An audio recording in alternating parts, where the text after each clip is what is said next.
Hi, is that Eric Gordon? Yes, it's Eric Gordon. How are you? Good morning. This is Elizabeth, the court reporter. Hello again. Hello again. That's Eric Gordon for the DOE, and it's going to be Ariel Dahan, D-A-H-A-N for parent. Okay, thank you. You're welcome. All right, we're all here. We can go now. It's 11:34, and you're on the record. Thank you. This is the hearing of Sylvia Pollock, 232792. My name is Bruce Solinger, impartial hearing officer for the Department of Education. Mr. Gordon, please.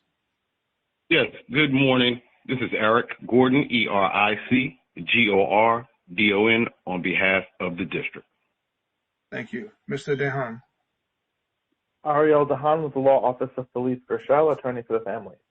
Thank you. Parent cites an IESP from a prior school year that provided SETS, counseling and occupational therapy. Parent is seeking the same placement for the 22-23 school year. There is a pendency in place. Mr. Gordon, do you know if a resolution was offered on this case, or is it being considered? I've been forward the resolution agreement. Maybe counsel may be able to update me on and update us in reference to what's happening on his end. But I actually see the resolution agreement. It went in. Okay.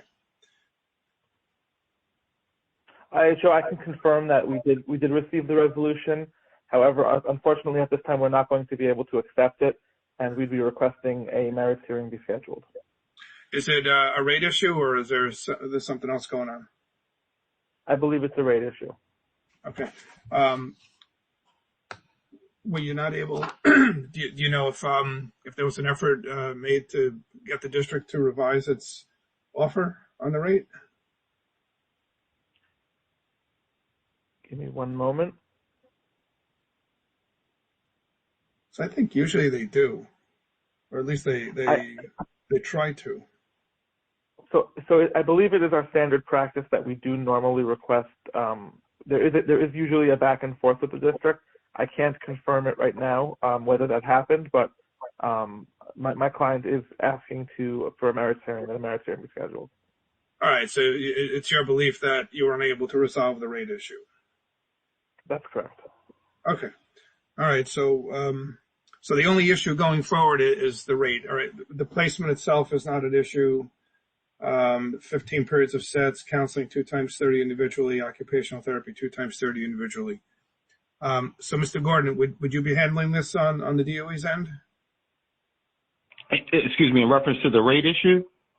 Well, I mean, going forward, I'm not really sure how it works these days. The district, the DOE changed the way they handle these cases. But if it goes forward on merits, it would still be you, right?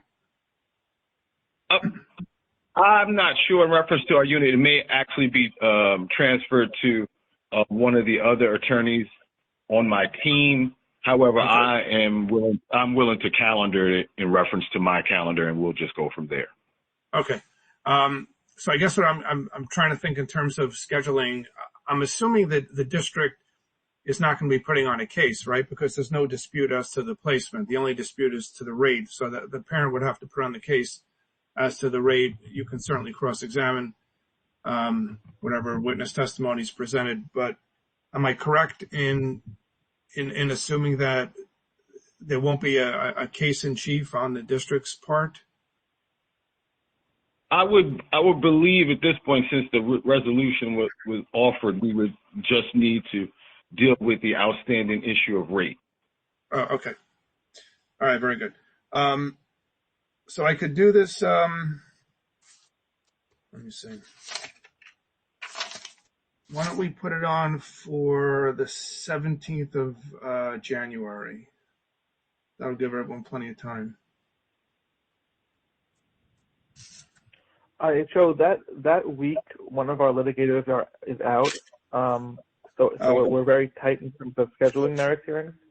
All right, no Can we problem. possibly do this the following week? Yeah, of course. Let me see. I have some stuff going on the following week. I could do the 25th, January 25th. Okay. You want to say 1:30?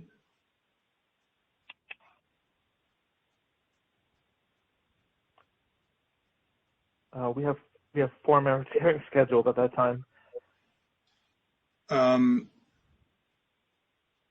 You want to do it earlier? I could do it at 12:30.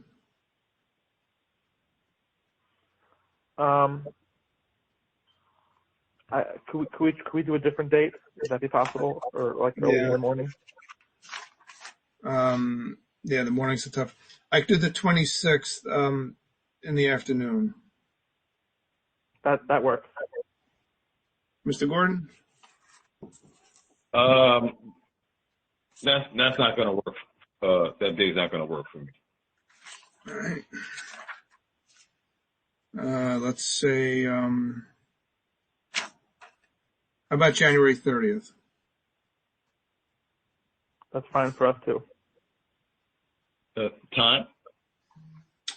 1:30? That's Or fine actually, with me. you know what? Let's make it 2 o'clock. January 30th at 2? Yeah. Yes, sir. Mr. Dahan, all right? That works. IHO, will you be accepting affidavits in lieu of direct testimony? Affidavits are fine. So a couple of things. Have the affidavit to the district a couple of days in advance, so we don't have to, waste time with reading the testimony on the day of. And then for the district, please let the parent know if you'll need any of the witness who appear by affidavit to be present for cross-examination. And this way we don't need the witnesses unless there's going to be cross-examination. But obviously, if the district wants to cross-examine, then you can do affidavits, Mr. Dahan, but you'll have to have the witnesses available. That's fine.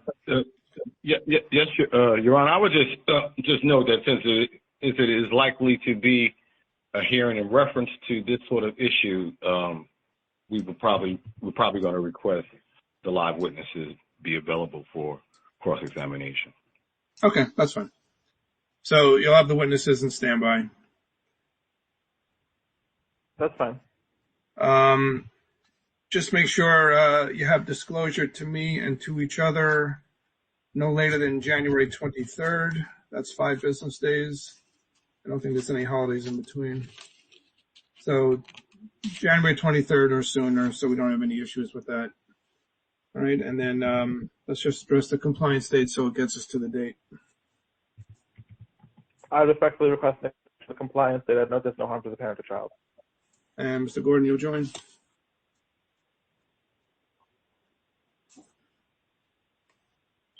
The district will join in that request. Thank you very much. Okay, we'll see you January 30th at 2 o'clock. Thank you, gentlemen. Thank you. Thank you. Good night. Thank you, It's Elizabeth. 11:42. We're off the record. Have a great day. You too.